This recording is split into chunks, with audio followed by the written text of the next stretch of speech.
and ships sailing through the Red Sea are broadcasting messages about their nationality and even religion on their public tracking systems to avoid being targeted by Houthi rebels.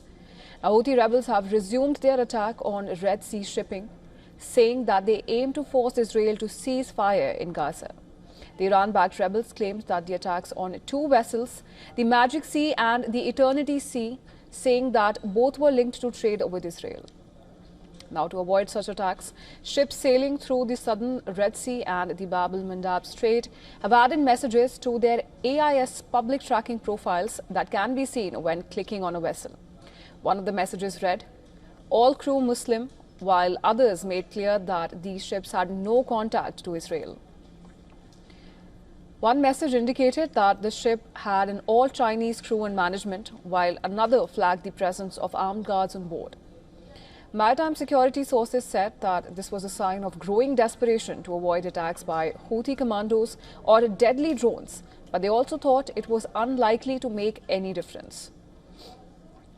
Vessels in the broader fleets of both ships attacked and sunk by the Houthis this week had made calls to Israeli ports in the past year. Now, the most recent attack on the Liberian-flagged vessel Eternity Sea left at least 4 people dead, while it is believed that several crew members have been taken captive. The Eternity Sea, operated by a Greek firm, came under attack from small boats firing rocket-propelled grenades on Monday. It was the second sinking in a week linked to Houthi rebels. Now, earlier, another Liberian-flagged Greek-operated cargo ship, Magic Seas, was hit by Houthi drones and missiles. Video released by the militant group shows armed personnel boarding and detonating explosives aboard the ship, which subsequently sank.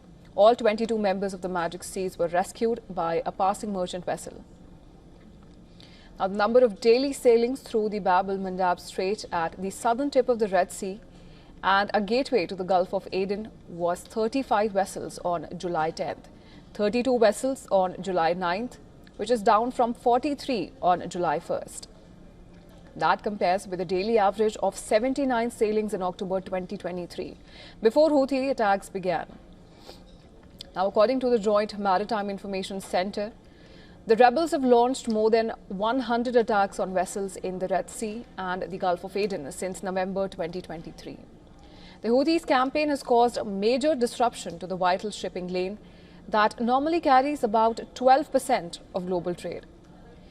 The Red Sea carries approximately 1/3 of the world's container traffic.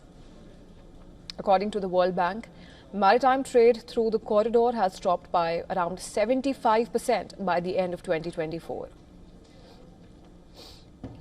The rebels have endured repeated airstrikes by Israel in response to their drone and missile attacks.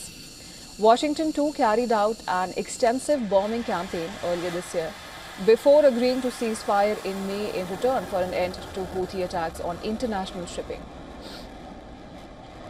But now the future of the ceasefire looks uncertain.